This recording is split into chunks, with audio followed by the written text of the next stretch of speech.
Hey guys, welcome to day 5 of the stitch along.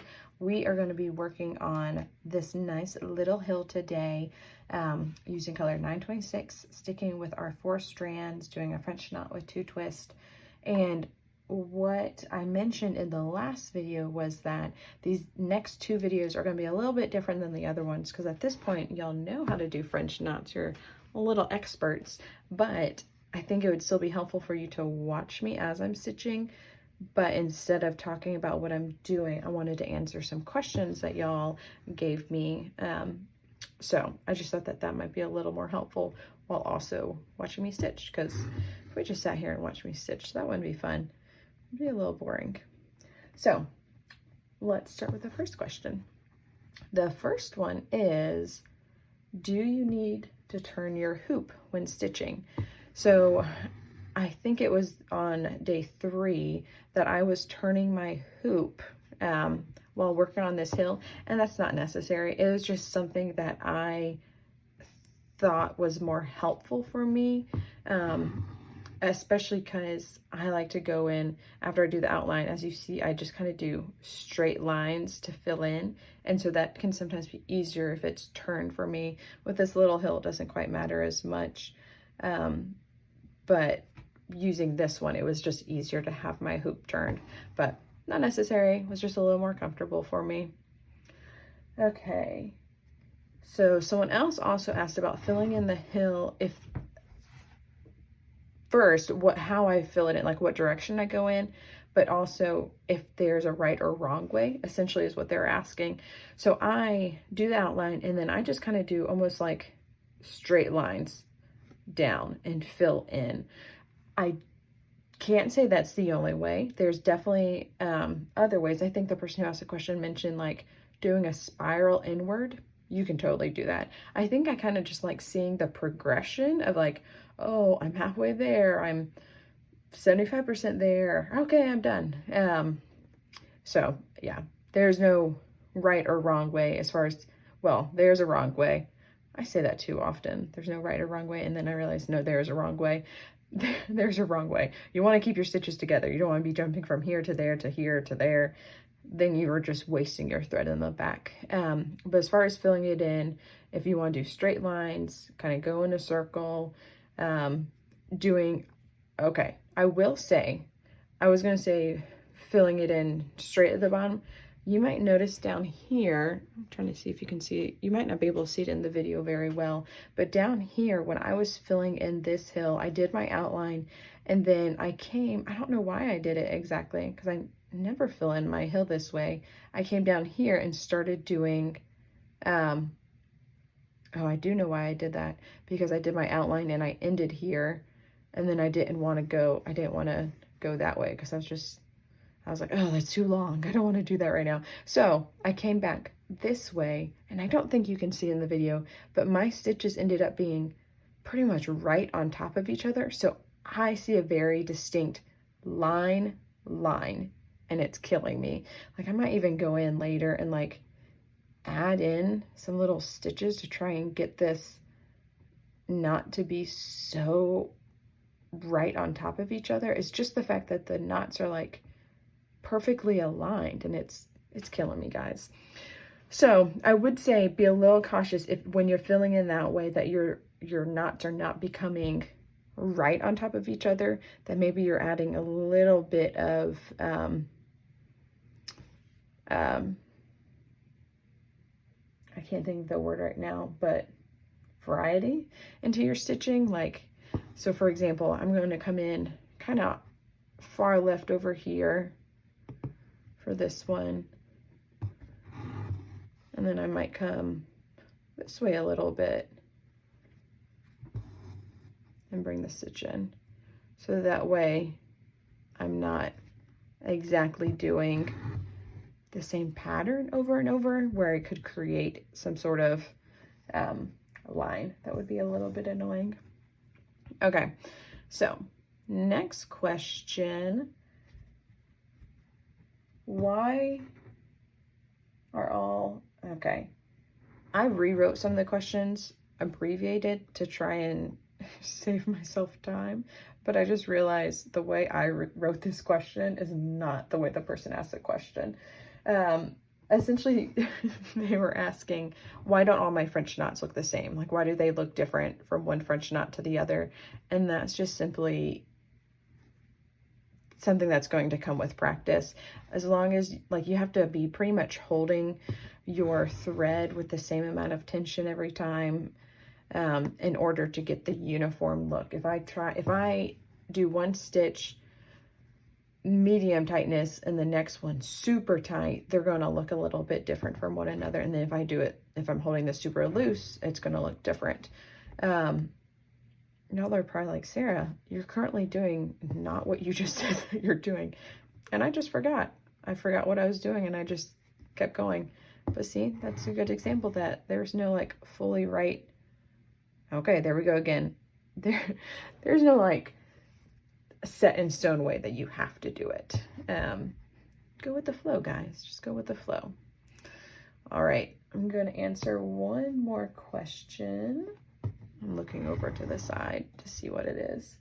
Why do you double your fabric? Okay, so some of you with very keen eyes notice that I have 2 pieces of fabric under my fabric that I have here on top.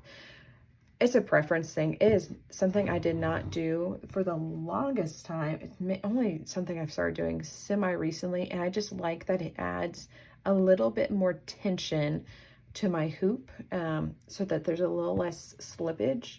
And then also if I end up especially for text, sometimes I can be really messy going from one word to the next and like hopping from, so what I recommend typically is when you do a letter, you stitch that letter and then tie off your knot or tie off your thread and then come to the next word, stitch the whole thing, tie off your thread, go to the next one.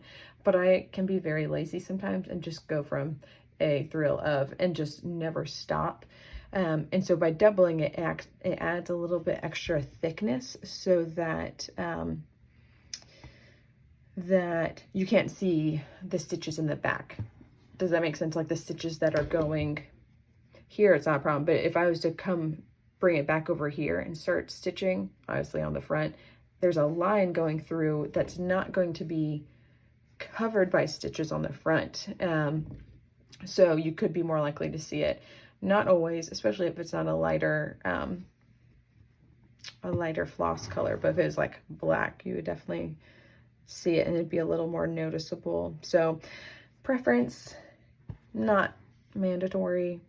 I am thinking of trying to change next year in January. I'm going to update all of my PDFs for digital guides, or it'll obviously update it with the kits as well. But I'm thinking of including, whoa, I got stuck there. Including that information of doubling up your fabric, and then including another piece of fabric so that you can do that on your own.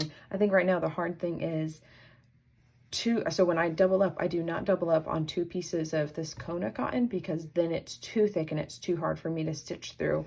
So this piece down here is it's kind of hard to tell in this lighting. And sometimes I have that problem even when I'm, anyways, okay. So that second piece is a cheaper white cotton. I don't have any close to me that I can like pick it up right now. But so this is like my nicer cotton, and then but below is my cheaper cotton that's just to give it a little more bulk. So I'm considering in my update of my guides of doing that. It is actually like that for the ornaments that I'm doing right now because it was kind of an experiment to see how I like it. Because what's hard is when I give the 2 pieces to people, it is, especially inside, it is very hard to tell the difference between the slightly creamy cotton of the Kona and then the white of the cheaper fabric. So it's kind of like, how do I tell them, don't stitch on that cheap one, only stitch on the nice one, and then not get confused and then mess up and then be upset, like just disappointed, not like upset with me. But yeah. So if you have any suggestions on that, let me know. Or if you even think that that's necessary, like, yeah, Sarah, if you do 2 pieces of fabric, we want to do 2 pieces of fabric. Let me know. And if you have suggestions on how I can tell people the difference between the 2 pieces, that would be great. Oh, I do have a piece kind of close by. Obviously, I'm using this now as like chatting time. I finished my, and I still have, I'm only at 10 minutes, guys. I've got plenty of time to talk to you. So this is the fabric for the ornaments. And now, like with this, it's easy to obviously tell which one goes on the front and which one is your piece that you're doubling up with. This one, like, can you tell the difference between those two? Hardly. Like, I'm gonna look through the camera. Yeah, I mean, you can kind of see that this one's thicker, but definitely in person, it's a lot harder to see the difference. When you take it outside, you can totally see it. But here, it's kind of like, what, Sarah? Like, you gave me 2 pieces of the exact same thing. And I could maybe use my heat erasable pen and, like, draw an X on this or something. Or maybe it's completely obvious and I'm just a nimwit who thinks that other people are going to be struggling and they're not going to be struggling. Yeah, so I'm thinking of doing that with the update on the guides, and then instead of using, because right now it comes with 2 pieces of Kona, and that second piece is what you put on the back to do your backing. So what I'm doing with these ornaments and what I'm considering doing for the update is doing the felt backing. So you would, let's see. I've got more examples, guys, and I've got plenty of time. So hopefully you're still like listening in. Let's see. Okay. So this one, I did it the way that it is in the kits, where there's felt on the back. That was a little messy. So in the new, like, updated version, I would include the nice fabric, the cheap fabric, and then a circle piece of felt that you can use to back. So what do you think about that? Do you think that that's necessary? Let me know. I'm just curious. Give me your advice. Guys, hot glue can sometimes be so annoying. Anyways, all right. I think that's enough of me chatting, because I'm sure I'm pretty close to my 15-minute limit at this point. So, all right, guys, I'll talk to you tomorrow.